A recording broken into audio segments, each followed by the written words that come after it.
y'all niggas know what it is. You know we get the bag, the bag, the bag.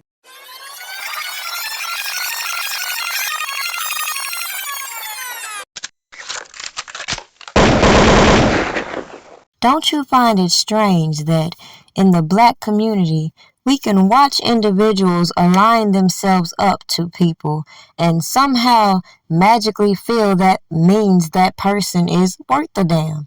We'll skip all of the information about said individuals that would give you red flags, and everybody will fall in line with worshiping bullshit.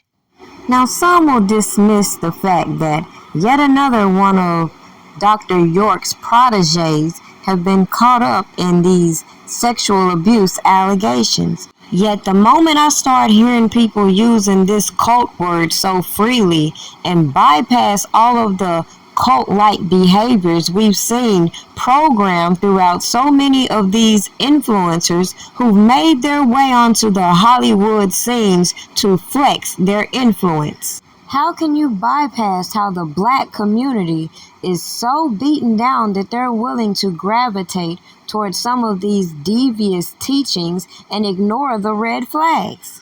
Now, a takeaway that I want to give you from this video is how strange I found it when I realized some individuals who found themselves around R. Kelly also found themselves in this Nuwapian cult, and nobody wants to talk about the strange and weird connections within that, especially when we use so-called star witnesses from his previous trial to garner a janky conviction this time around, and everybody skip the major emphasis I've brought.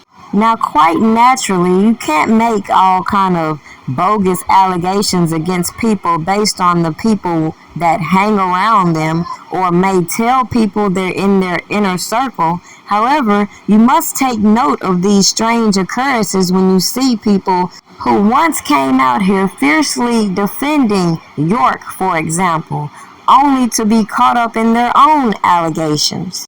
Now, it's going to be pretty hard to run with the conspiracy that the man set up Brother Polight, and considering the evidence that they put out that they had, it's going to be hard to debunk the facts.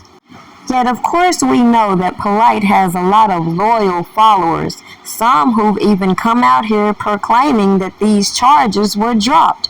But as we have heard, Brother Polight took a plea deal in which he's going to be serving 7 years and get 10 years of probation.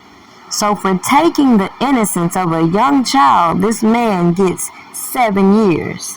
I guess he ain't got as many assets as others, considering that's like a slap in the wrist for the charges they originally brought against him, which carried 20 to 30 years. Now, it's funny how a lot of people from the conscious community have turned their backs on Polight, even though he's still going to have a great number still supporting him. But what are your thoughts on this topic? And do you think that more people from the conscious community are going to be exposed in similar charges?